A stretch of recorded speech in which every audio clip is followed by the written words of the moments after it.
Hey y'all, this is Culture Soup, where tech, culture, and business collide. It's a podcast that spoons up everything hot from social media. I'm your host, L. Michelle Smith, and each episode we bring you some of the most notable and not yet notable thought leaders in tech, business, and culture.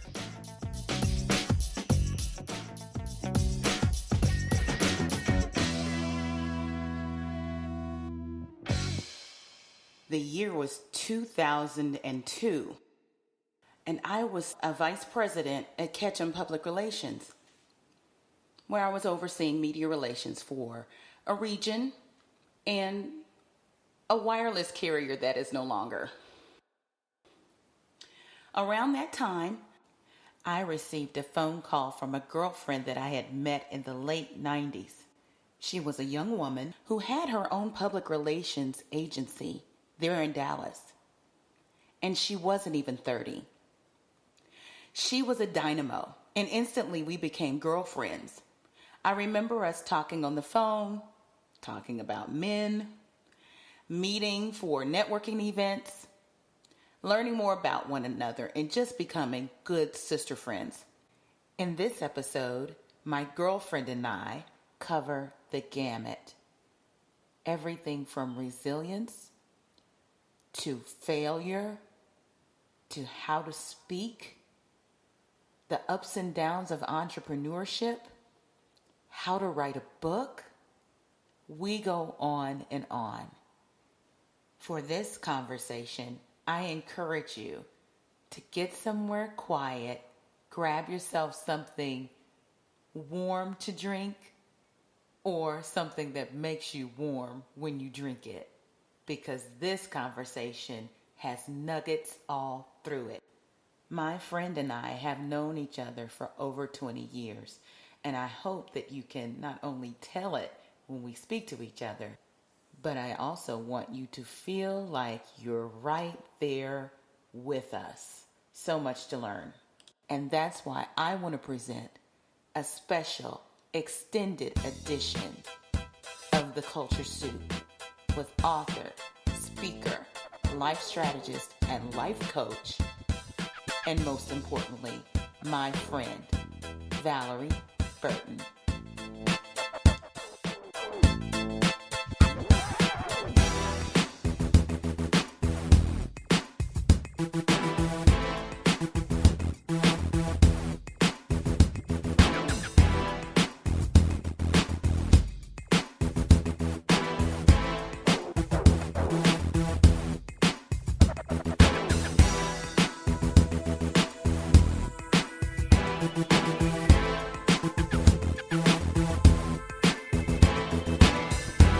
Everybody, I'm on the line with Valorie Burton. She's a great friend of mine. She's a life coach, and she is on her 12th book. Many of them before have been bestsellers. You may have seen her on the Today Show. Valorie, great to have you. It's so good to be here, Michelle. I'm excited about your podcast. Well, thank you. She's joining me all the way from Atlanta, Georgia, one of my favorite towns. And she has a beautiful family. And she is writing that 12th book, and we'll talk a little bit about that. But before we get going, how about we have a Culture Soup moment? Sounds good to me.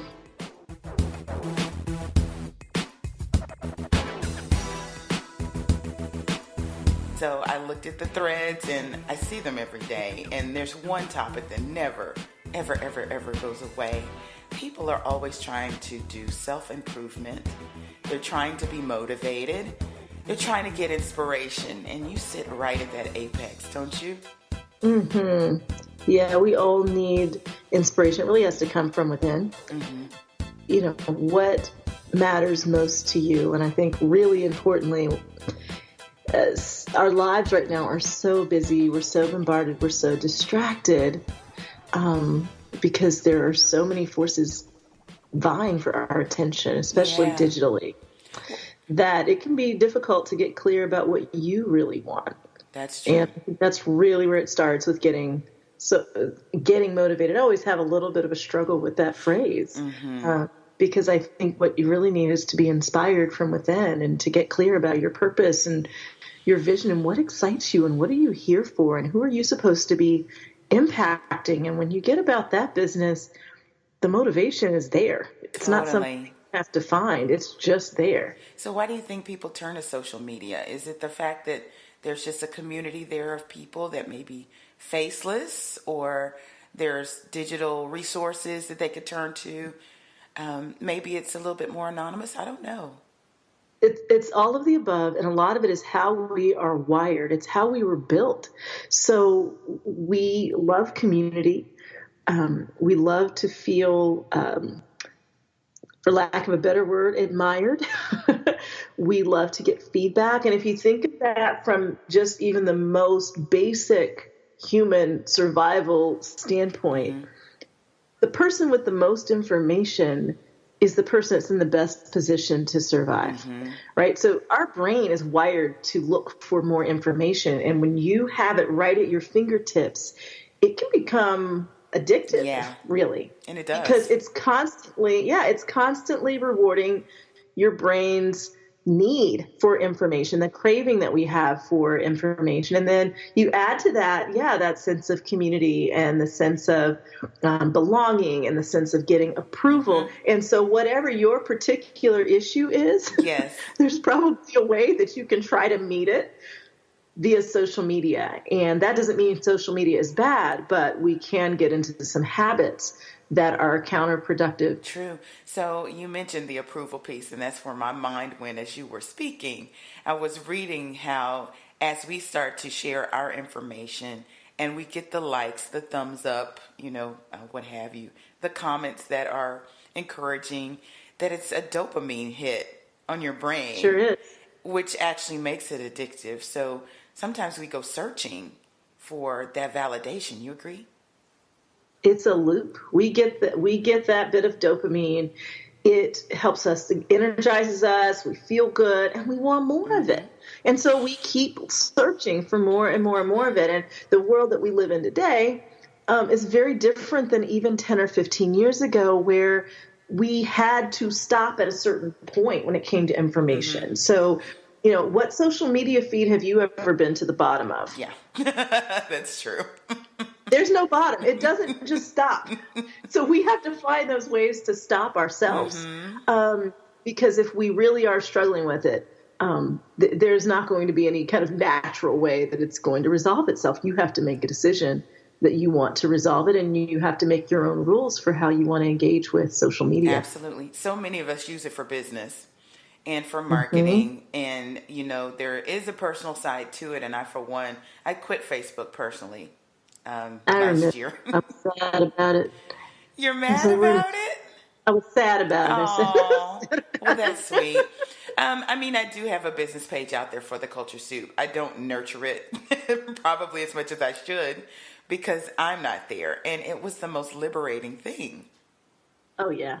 I totally get where you were coming from. And for me, I have limited my personal, the person you're talking about, engagement. I don't do it as much, with more of a focus on the professional side, because there's so much to keep up with. And if you're on more than one platform, and then you talk about the whole approval and the comparisons, and oh my goodness, even if you're not naturally wired that way, you still end up having to deal with it because it's right. Right. And sometimes you get dragged into things, whether you're looking for it or not.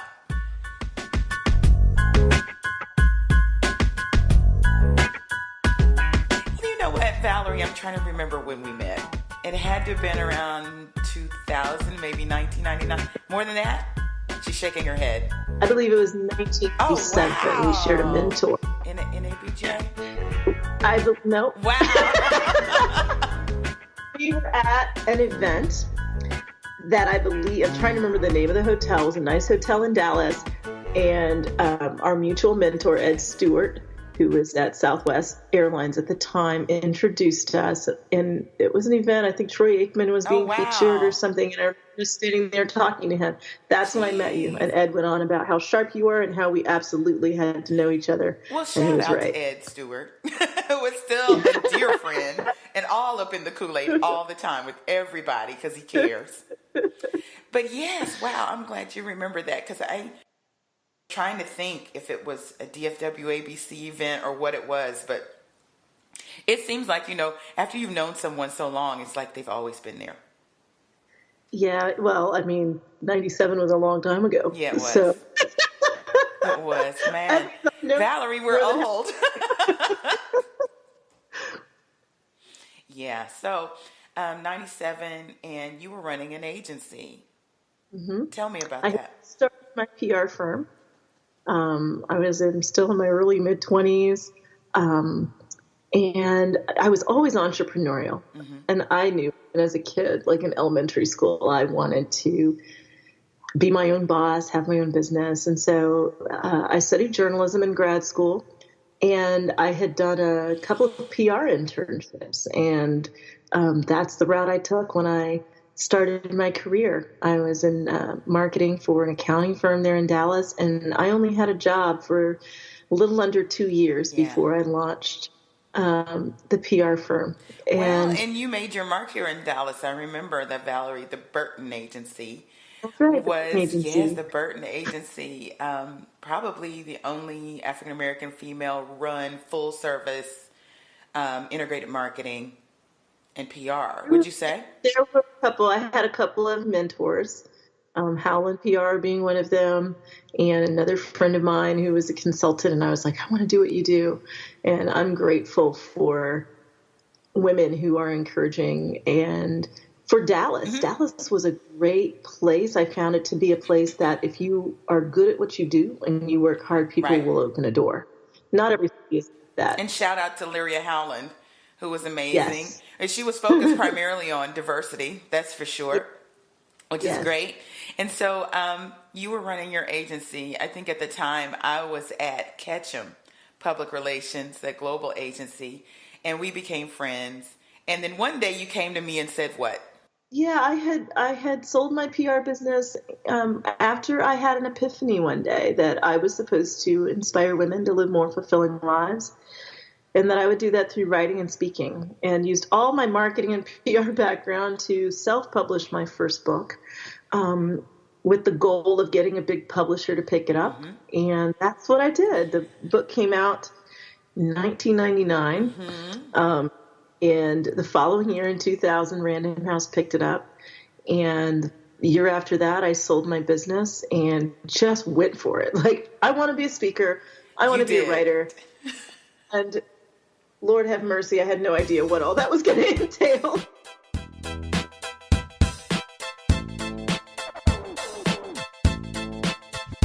Think of how far technology has come since that time, right? And you did that before social media.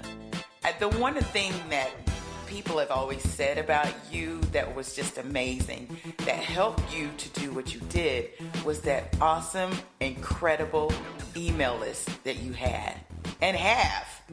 Like thousands upon thousands in the very beginning. I know it's millions on millions now. But you were using email marketing, which, by the way, is still very important these days. For loyalty and to keep people engaged in your work. So talk to us about the email marketing, because I think people need to remember that that's even stronger than social when it comes to building a loyal audience. Because you own your list. I think that's really important. It's people who have opted in because they have an interest in what you do. When I first started an email list, it was a weekly, actually it wasn't even a weekly newsletter at the time. It was kind of like when I felt inspired to say something, right? I didn't even have like here's my Well, we were all waiting on it. That's all that matters. You might have been one of those original people. And let me tell you how my list started. I decided I was going to write a newsletter. I was doing a weekly segment on the NBC station there and on a couple syndicated shows on ABC Radio. I would be on every Tuesday. And so I was like, you know what? I'm going to write something about what I just talked about on television. Exactly. So whatever the subject was. So I decided I would go through my own contacts and create a list. And I think that original list had maybe 50 to 100 people on it, the first newsletter I sent out. And I sent it out through my AOL account. Wow. Just blind. You've got mail. Yes. That's how long. But you know what? Times have changed so much. remember the days when you could do that. Now people literally do need to opt in. There are like rules about it. But that was a really great way to start. Just grab that Rolodex, because that's what we were It was using. people I knew, so they wouldn't have been upset. Yeah, but that's how it started. absolutely. And really, it was probably about 4 years before I made the commitment that it would be every single week, same time. I actually announced that to my list because I knew it would hold me accountable.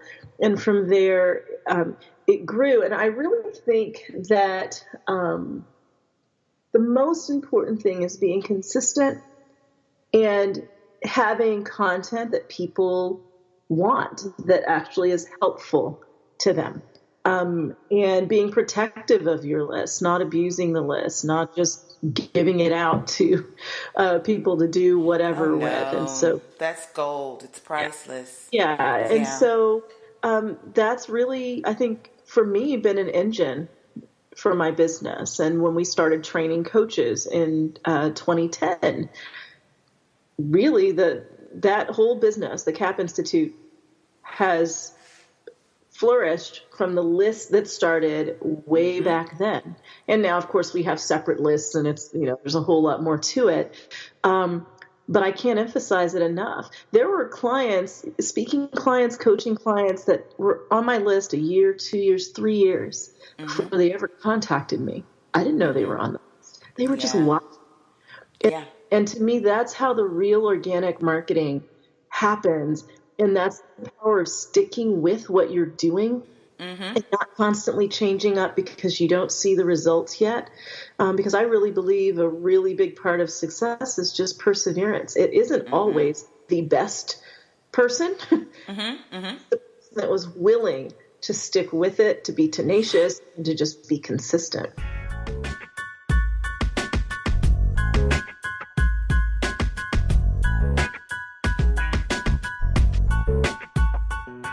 And you know what? You don't give yourself nearly as much credit as you should, but that's good. You're humble.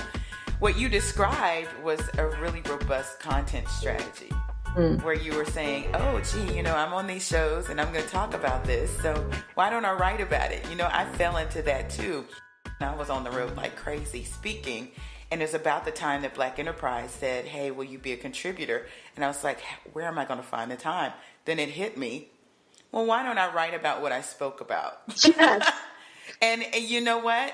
Great content strategy. I wasn't thinking of it in that way and at that point, but it amplified my content in ways that every other audience might not have seen, Right. A new audience got exposed to it.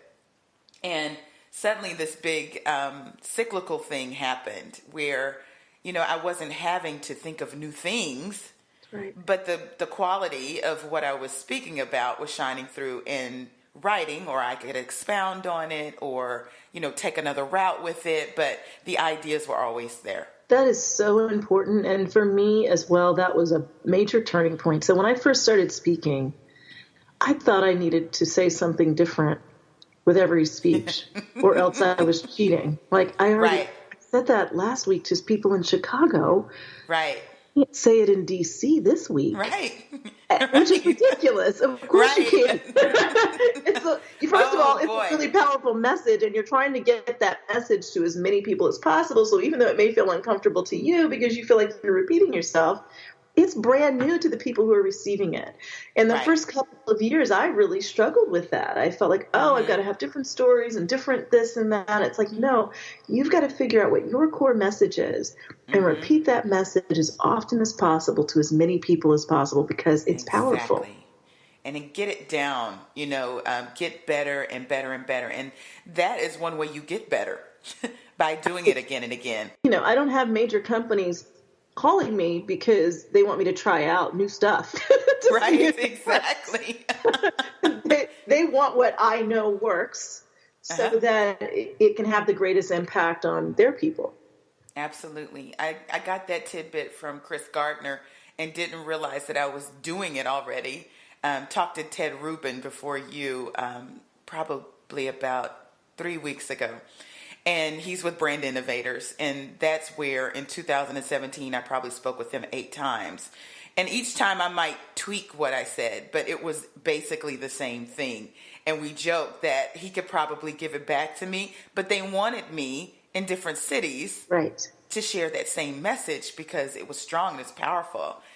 And so, it was a lesson for me too, because I was thinking, okay, I need to be different. I've got all these little buckets of content. I'm going to speak on this one first and that one first. And the 30-minute mentor is around that body of work.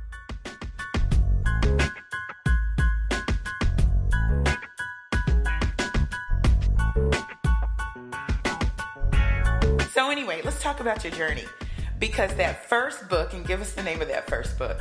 Rich Minds, Rich Rewards. Yeah. 52 Ways to Enhance, Enrich, and Empower Your Life.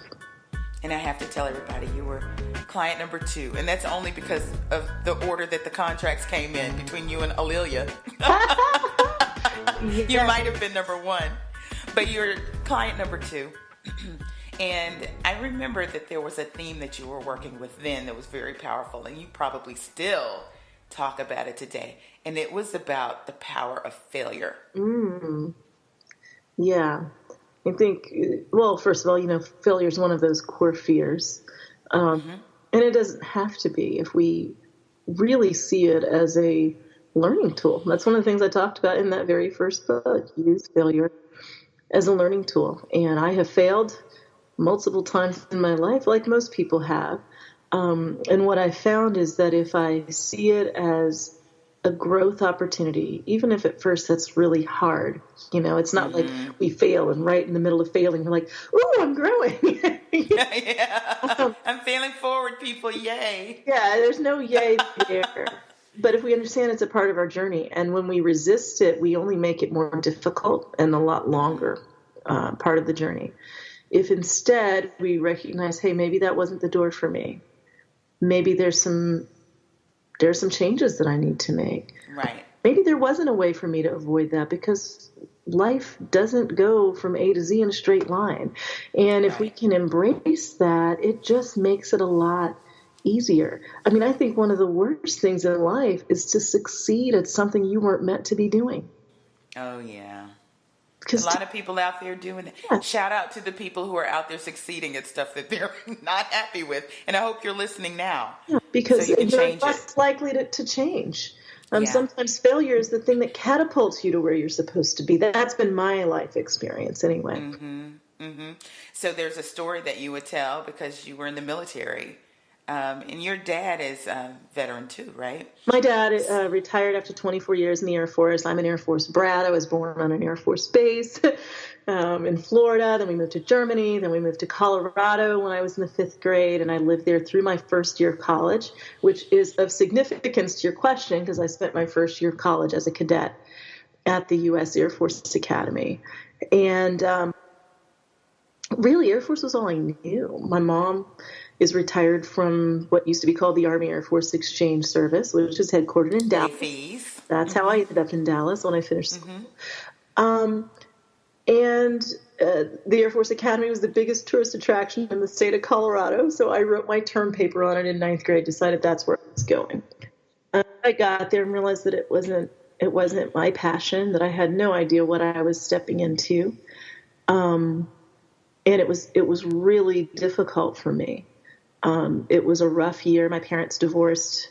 In the first semester that I was there, I was in the hospital 3 times, had the only surgery I've ever had. The only hospital stays I've ever had were during the course of that year. And then on top of that, my grades were horrible. So I had been good enough to get a presidential appointment to the Air Force Academy, and I got there.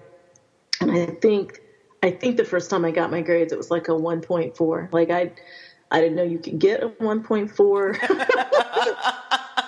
You're testing the scales here. Yeah, I lost all academic confidence. I felt dumb. And I knew I was somewhere very special. I knew it was truly an honor to be there. And yet I didn't feel like it was where I was supposed to be. That was really hard. Yeah. I was there for my whole first year of college. I left at the end of the year. I wanted to get through that first year. I never wanted to leave and feel like I left because it was so hard.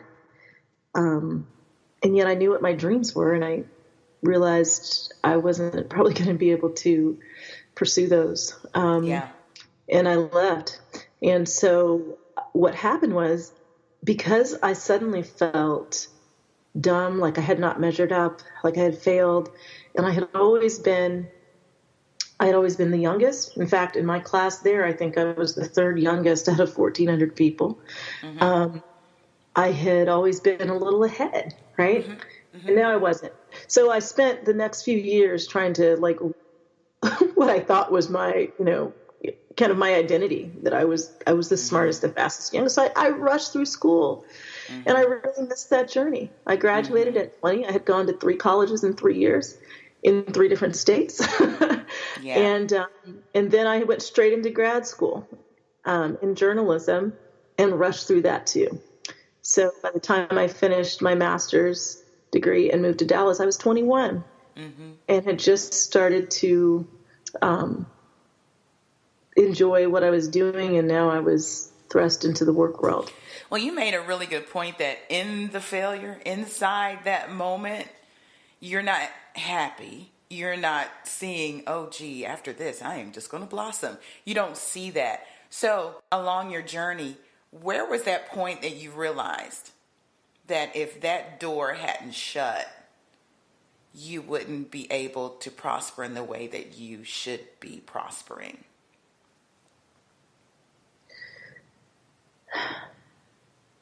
I think in my gut, I was 17 and 18 when I was there. I think in my gut, I kind of knew, but I didn't really delve into that until I wrote my first book. Mm-hmm.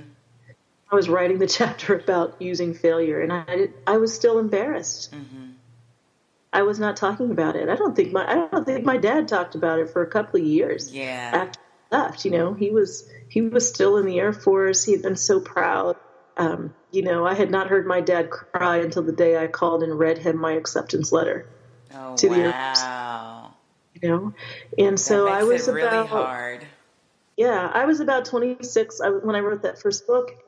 I was like, what are you hiding? What are you embarrassed about? Trudy Bourgeois and I talked about this the other night. Your authentic story, your very own story, is the thing that really unleashes the power in your life. But so Mm-hmm. many of us are, not willing to claim it because it hurts us. It makes us feel some kind of way. We don't want to talk about it because we're embarrassed, we're sad, whatever emotion it might be. So we hold it in. But she says that that's the very diversity, the very thing that makes us so unique, that builds our value proposition for leadership. So if we don't talk about it. Literally, I just wrote this we were talking about the newsletter, about owning it. Yes. Owning every aspect of your life and who you are. And this, for me, has been extremely liberating. It's been an important part of my journey as a writer, as a coach, as a speaker. I talk about these things. I talk about, leaving the Air Force Academy and how that caused me to try to overcompensate and how freeing it was to stop overcompensating. Mm-hmm. I talk about going through divorce. I talk about, not having intended to get to my late 30s and be divorced with no kids when I wanted to be a wife and a mom. Mm-hmm. And those things, we all deal with them. They might not be the same scenarios. Right. But we all have those disappointments. We all have the things we look back and think, why did I do that? Mm-hmm. Or why didn't I see that? But your wisdom comes from learning the lessons from those things and owning it and not needing to be perfect and saying, yeah, I've dealt with that too. That's how we connect with other people, when we're able to be honest about our own stories. That's exactly it. Because when you start to share, the other people are like, wow, I've been through that, or I know that feeling, or gee, she's courageous. And so people can't even get to that point if you're tamping down all the things that make you you, because everything that makes you you, it's the ebbs, it's the tides, it's all of it. It's not just the wins, it's the losses too. I would say in many ways, it's the losses even more. Mm-hmm. What I found, for example, when I went through divorce, I was afraid that somehow I didn't have a right to keep writing and speaking because, look, my life doesn't look perfect. Yes. perfect. Mm-hmm. And the amazing thing is my career took off after I divorced. Yep. My biggest successes happened immediately after that, in part because of my ability to be honest. And I realized that people didn't reject me because of that. And it was almost ridiculous because I realized I wouldn't have rejected someone because of that, but I was holding myself to a different standard. Right. And instead, people said, I relate to you more now. Or I see that you've been through some of what I've been through. It actually made me more compassionate about pain and people's trials and difficulties. And so, there's something in research that's called post-traumatic growth. Mm-hmm. And we talk a lot about post-traumatic stress disorder, which is very real. But also when we go through very difficult experiences, we can actually grow from them. Yes. And it's not that we choose to go through them, but since we're going through them, can we somehow be better? And that even became my mantra. I will be better and not bitter. I said that to myself so many times. I was determined to be better on the other side as opposed to being bitter. Is this when you wrote the book around resilience? Yeah, where will you go from here? Yeah. Moving forward when life doesn't go as planned. Well, you touched on something, too, that's very important. The negative self-talk that holds you back. Trudy calls it the itty-bitty committee. It's that thing that's between your ears that tells you something. And Lord knows where we get these things. Maybe it's our experience. Maybe it's the way we grew up. Maybe it's just our environment and we deduced it and came up with it ourselves that tamps down our story and our truths so that we can't see our full potential. We don't understand that those negative times, those challenges are actually springboards. Michelle, I actually think we do see our potential. Okay. And I think it scares us.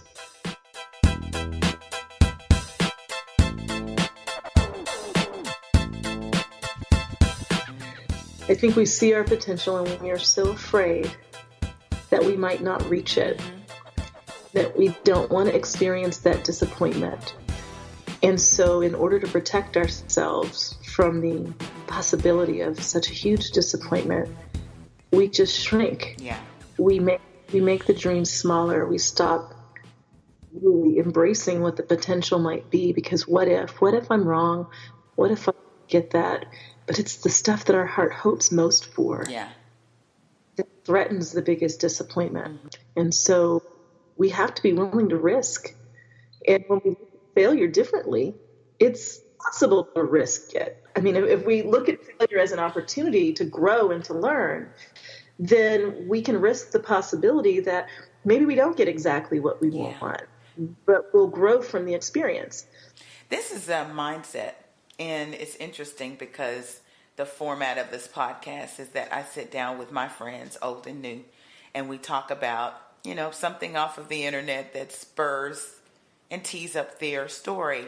But the themes that I'm seeing are not just around entrepreneurship and technology and business and culture. It really sometimes it focuses in on those stories that we weren't necessarily proud of and probably still aren't. But wow, after that moment, and I own that moment, guess what I got to do next? And, now businesses and Harvard Business Review has called it failing forward or fast failing, fail fast and keep going.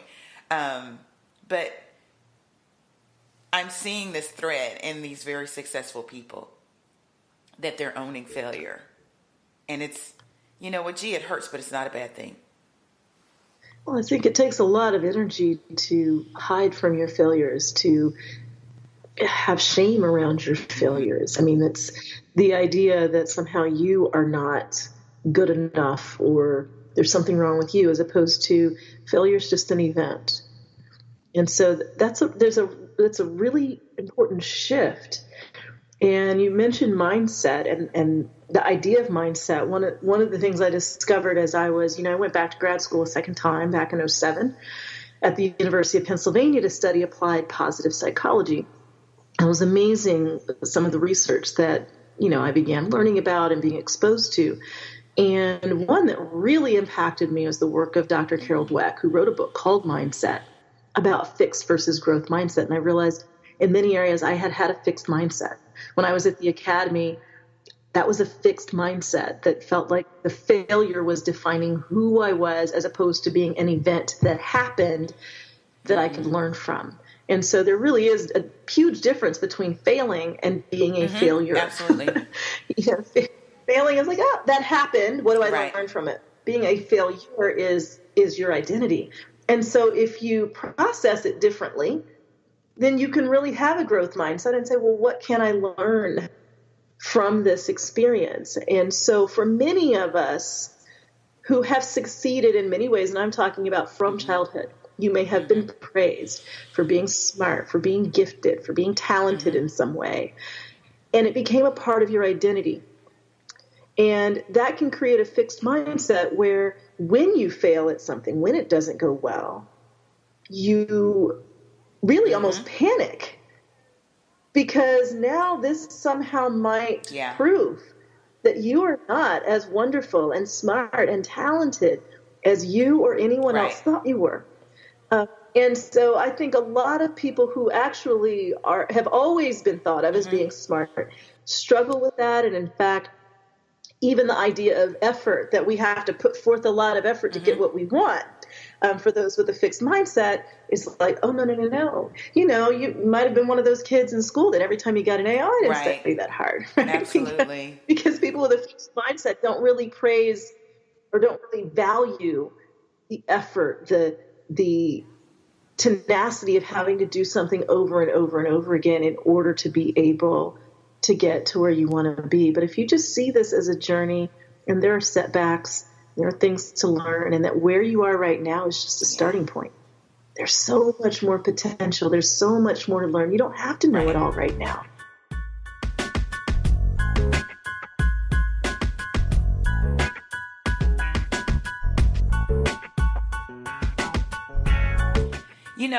Going back to our culture soup moment, we're talking about motivation and inspiration and people looking for self-improvement online. One of the things that sprung out of this cultural, point online is that we see more and more people out there coaching, and whether they are actually trained to coach or if they just took on the nomenclature, it's like it's you can't swing a hashtag without finding a coach. But you actually are trained in it. I want you to talk about the CAP Institute and how you're pouring into other people and certifying them to actually be bona fide coaches, and the research that goes into it. Yeah. So part of my vision when I went to study applied positive psychology was to bring this academic research-based foundation to the field of coaching. That was part of what I wanted to help do.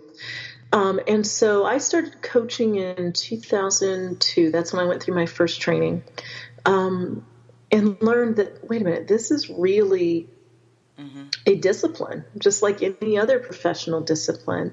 And coaching is really helping people get from where they are right now to where they want to be. Whereas often we think of counseling or therapy or psychology as really looking at where have you been and how can you get healthy in the present based on what you've been through. So coaching is very forward focused. It's really dealing more with opportunity than with problems. That's kind of a way that I like to look at it. And so in 2009, I launched the CAP Institute. CAP stands for Coaching and Positive Psychology. And we launched our first big program in 2010, and we continued to do those, and we continue to do them now. In 2011, we launched our certification program, which is accredited for coach-specific training hours through the International Coach Federation. And at this point, we have trained personal and executive coaches in every state and 15 countries. And for me, it is so important to be a part of having professionals that help people reach their goals. And you're right, because coaching is not a regulated industry. Anybody can call themselves a coach. In fact, part of how I became a coach is, like I said, I was doing those regular segments on TV and radio. And they kept calling me a coach, and I kept arguing with them, like, I'm not a coach, I don't have clients, but they just wanted something to call me. Well, we went through this too, because at some point, and this is part of our story, you came to me and you're like, I want to write and speak. And I know you're trying to launch your agency. I'm closing mine down. I don't want to do my own PR. So will you represent me? And of course I said yes. But one of the things that you were struggling with, it was trying to figure out what to call yourself, because you didn't want to be called a coach, because you wanted to be certified to be a coach. So we landed on life strategist. Do you remember that? That's right. Yeah. And I still sometimes am called a life strategist, because that's really what I'm doing. And that's such a part of who I am. I mean, even when I was in public relations, I called myself a PR strategist, because I really think it is about, at each point, sometimes you really have to strategize about what the best next step will be. Right. Awesome.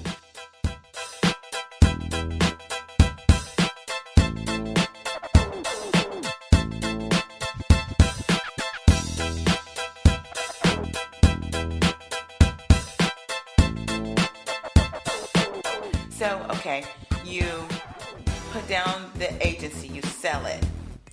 You have your first book, Rich Minds, Rich Rewards. You hire me. And then you start speaking and writing. So what was that transition like? Because you mentioned, man, it was more than that I thought it would be. Like, I didn't know what I was biting off. Yes. Well, first of all, let me give you your props, because you got me my first national column with Heart Soul magazine when that was around. My first ever appearance on CNN. You set that up. And you also had me host a pilot for a TV show. So, like, my first experience doing that, you did all of those things. Thank you. But when your client has great content, the job is easy, because you don't have to create it. Thanks, Michelle. What was hard for me when I was mentioning it took longer is I am an optimist, and that serves me very well, because especially if you're an entrepreneur, especially if you're inspiring other people, you need to be optimistic. And at the same time, I was overly optimistic about how long it would take me to really build up a business that could sustain me. And, you know, when you're speaking, and especially writing is not the easiest field to crack. It takes time. And so I would say that before I was where I thought I would be in the first year, it was probably about 7 years.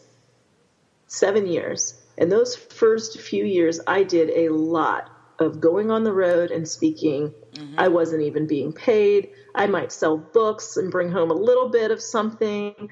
I was just trying to get in front of people, meet people that would open doors. And eventually those doors began opening. But it took and that's it took a lot. I'm a member of the Black Speakers Network, and they talk about this very point. Every speaking engagement isn't always a speaker fee. Sometimes it is, it's an opportunity to sell your products and services, and that's the income you bring home. Sometimes you don't bring home income at all, because you just want the exposure and you want the contacts. But you have to balance those along the way, because you can't do a whole bunch of those, because you'll be broke. So to be a professional speaker, and that's the cornerstone of your business, is quite a challenge, wouldn't you say? It is an investment. And first of all, you need practice. So getting in front of an audience often is your opportunity to learn how to speak to an audience, how to engage the audience, how to keep their attention, how to be most effective. And that's something, I don't care how many times you practice in a mirror at home, it's different when you're up on a stage. And so a lot of what you need is just being able to be as comfortable and effective as possible. And you need to be able to meet people and meet the right people. And that just takes time. So that is a lot. That's a lot of what I was doing. And I was looking at what speakers who were at the level I wanted to be were doing. And what was encouraging to me is I thought, there's no magic. Right. like they're just talking. So learning how to talk, how to deliver a message, how to package that, how to get to the point where it just comes out very naturally, and there are no notes, and all of that is a part of being a professional speaker. Keeping your time. They gave you 35 minutes. You need to use 35 minutes and not 36. Right. I talk about not using notes. Every once in a while I talk about not using notes. And this comes from my corporate media trainer and corporate speaking background, where I was training CEOs to go on the big stage and ring the bell and be on CNBC, all of this good stuff. And I heard somebody say, "Oh yeah, I memorized too." And I was like, whoa, like, we're not aiming for memorization, because you will sound memorized. I've never memorized anything. I know what points I'm making, and I typically have stories connected with this. So I have a message. If you know your message, there's nothing to be memorized. It's a part of who you are. And so, one of my biggest hurdles in the very beginning, Michelle, was the category of being a motivational speaker. And I had this image of the motivational speaker. I was looking at them, and they were like running up on the stage, and there was all of this like, "You can do it." Yeah. And I was like, I was just picturing myself having to do that. And I was so like, no. Yeah. No, that's not you, me. Valorie. And it made me very anxious. And I had to basically coach myself. And I said, well, what's your message and what's authentic for you? And I was like, what's authentic for me is I'm really trying to reach the person that's sitting there. So I'm going to talk like I'm talking to one person. Because the truth, I am talking to one person. If you're listening, I'm talking to you. I never, even when I'm talking, I don't talk like I'm talking to a crowd. I'm talking to you. Right. I believe our paths cross for a reason, and I'm talking to you. So whatever somebody else does, it might work for them, but I've got to do what works for me. So I think I never call it a speech. It's a conversation. It's a message. It's trying to deliver it in a way that feels like I'm talking to you as somebody I care about, that I really believe our paths cross for a reason. There's something I'm meant to say. And maybe in the 30 minutes or hour, there's only one sentence that's for you, but it's what you needed today.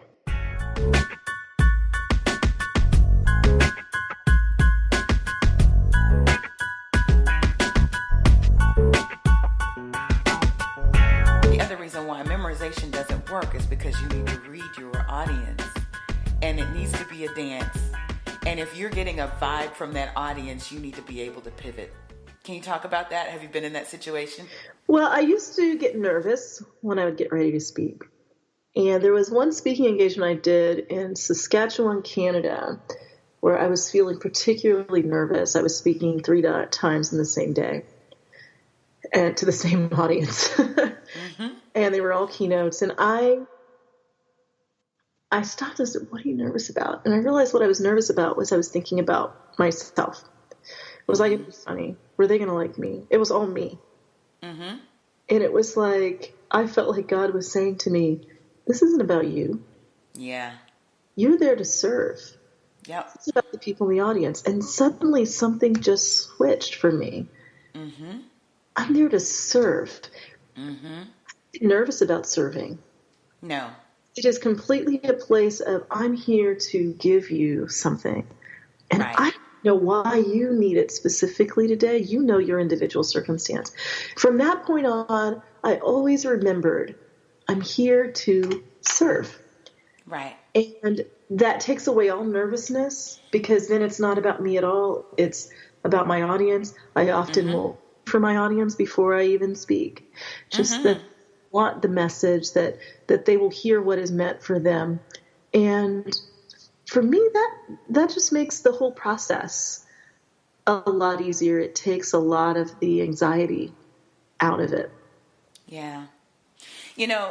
Just like there are a lot of coaches out there are a lot of speakers out there, and I'm hoping that they're getting words of wisdom from you today on this broadcast. But there are a lot of people striving to write books. One of my guests that I just interviewed the other day, Jason Caston, has a tech startup, which is a platform where you can self-publish your book, market it, distribute it, all of it, all in one place, which is amazing. There are only a few others out there like that do what that does. But there is an audience out there where, and I think the internet and social media has provoked and enabled people to be able to get their message, write it down, publish it, and get it out there. Any tips that you might have for folks who are either trying to self-publish or even talking to the big publishing houses? Because you've been through this several times. I think you need to understand what your why. Why are you writing a book?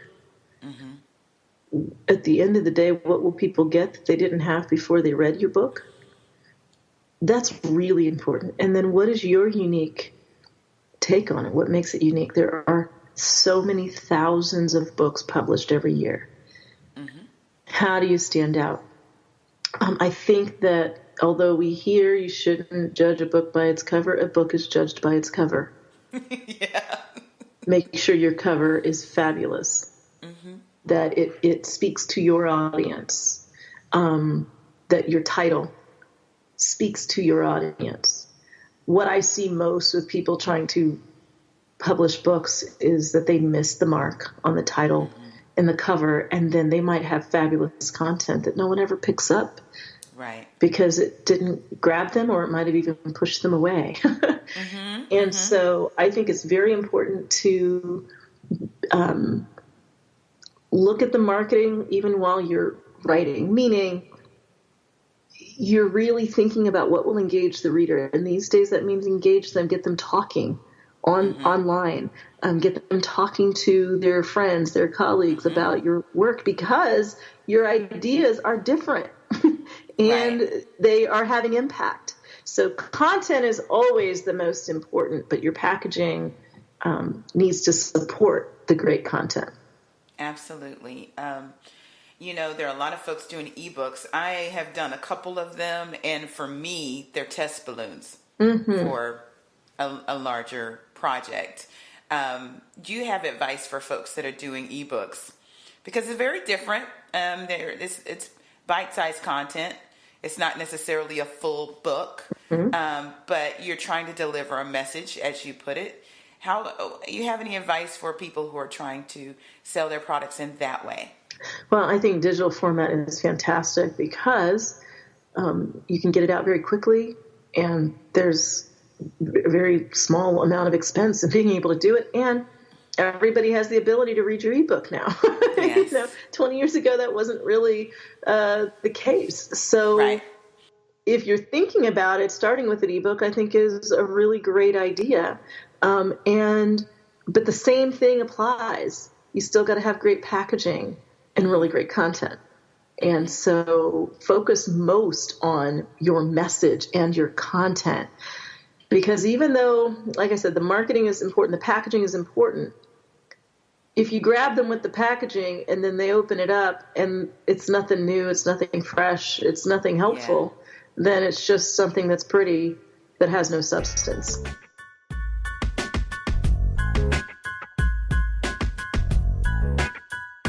So, book number 12. Yes. You're working on pre-orders. So tell us about it. What's it called? The book is called It's About Time, The Art of Choosing the Meaningful Over the Urgent. And wow, that will preach on its own. Well, she's practicing what she preaches, people. That's for sure. Yeah. That title gets you. Thank you. This book has changed my life and my husband's life. We, about 2 years ago, decided to embark on a journey of experimenting with new ways of allocating our time. My husband's a pilot. Obviously, I travel not as much as he does, but I travel. We have 3 kids, and it's a lot of moving parts. And we began really questioning what we were doing and how we were doing it, and looking for ways to have more time together as a family, to not feel so just on the move constantly.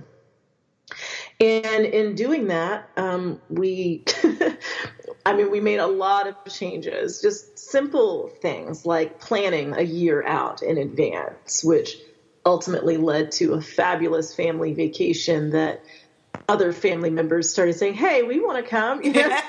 So there we all are in the Mediterranean with my mom and my aunt and his dad and stepmom. You're like, how did this happen? Our kids, and it really happened from let's be intentional. As a pilot, we don't always get the vacation dates that he wants. And so what we had done is fallen into this pattern of not planning our vacations. And so we said, no, this doesn't work for us. What can we do? And so we figured that out. We took some time off. We started having what we called staycation days throughout the month where, we might take 1 or 2 days where we just spent time together. We might go hiking. We might get our hammocks out and just enjoy one another. And you know what? I just realized something about you and your hubby as a pilot, because his schedule really isn't, it's planned out, but then it's not, right? He has to be able to move on a dime, right? And then as an entrepreneur that's speaking and writing, you could be always on if you're not careful.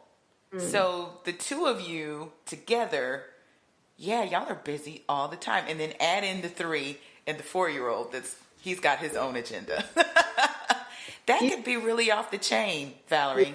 Our 4-year-old is the only one who's not always moving, because our oldest 2 are my bonus daughters. So we have them about 13 days a month.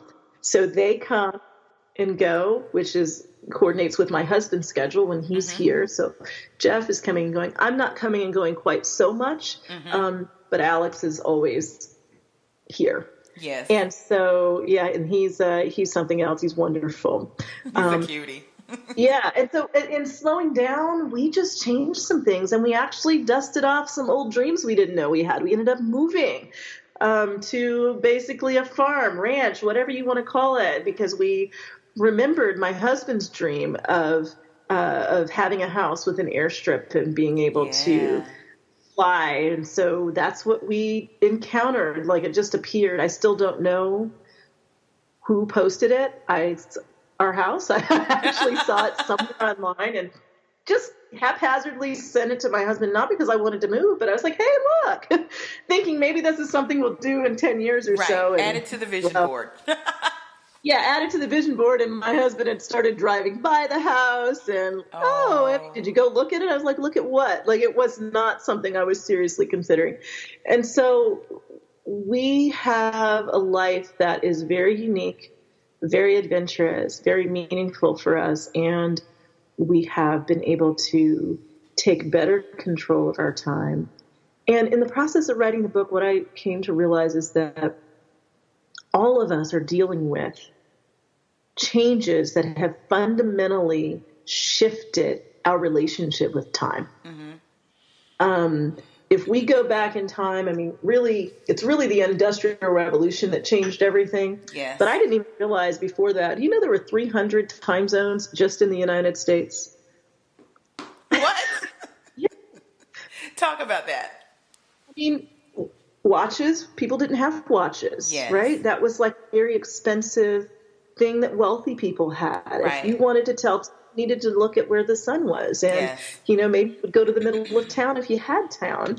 But basically every place had its own time. But when we started having businesses to flourish and we needed train schedules and so forth, we had to get lined up. Exactly. And then you thrust us into the 21st century where we know what everyone is doing at exactly the same time. And we feel the pressure of looking at what everyone else is doing. We have the digital distractions where, advertising itself is, the prices are determined by time on site. Yeah. You are constantly being lured to spend your time doing things other than what you've probably planned.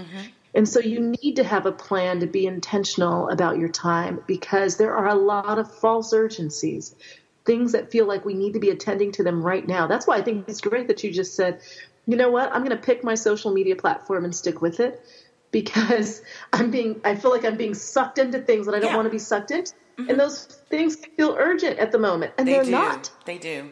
Because they're everywhere, surround sound. Yeah. You know, it's not just, oh, gee, I log onto my computer and there it is. No, these alerts are going off on my phone. And sometimes you can't tell the text messages that are urgent from the emails that are coming in, let alone the Facebook notifications. You got to tamp some of those down.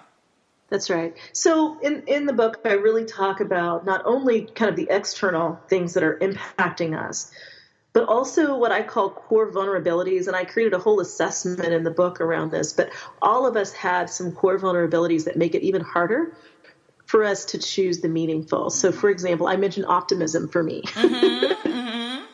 You tend to think you can do more in less time. It's not true.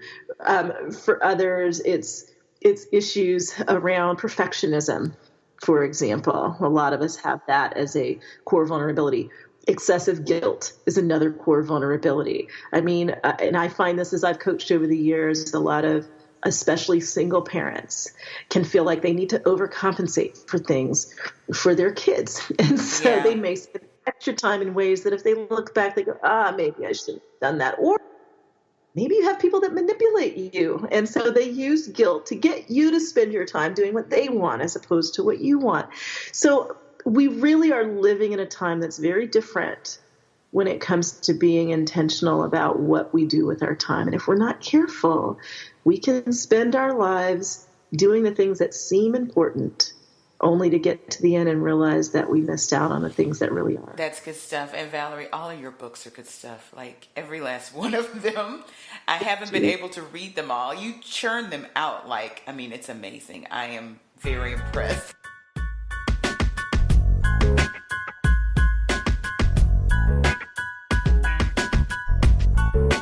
So, what can my listeners do to get their hands on your book? When will it be ready? It is ready for pre-order right now. So the book officially is released April 30th, but you can go to Amazon, Barnes & Noble, ChristianBook.com, any of whatever your favorite retailer is, iBooks, and order it. We want people to order it early because that impacts our numbers in terms of bestseller lists. That is my ask. If this topic is of interest to you at all, just whip out your phone and go ahead and order it, and then they'll automatically send it to you. Or if you are downloading the ebook, it'll automatically become available. That's wonderful. On April 30th. So give us the name one more time. It's about time. The Art of Choosing the Meaningful over the Urgent. Okay. Everybody take note of that. Go to Amazon, go to Barnes & Noble, go to anywhere you get great books online and pre-order it now. Yay! Valorie, this is a great conversation. I enjoyed it. I always enjoy talking to you. Thank you, and Michelle. If there's ever anything that we can do for you, let us know. You're always welcome to come back too. Thank you. Likewise. Wow. What an incredible conversation with Valorie Burton, author, life coach, life strategist, and speaker, and my friend. Next week, we're going to have John Graham Jr., who is an employee advocacy expert and also what he calls an authenticity enabler. You need to hear this guy because he gets really philosophical about your social capital and how you can wield it for yourself and for your company. Find us online at The Culture Soup on Instagram and Twitter and theculturesoup.com. See you online. The Culture Soup podcast is a production of No Silos Communication.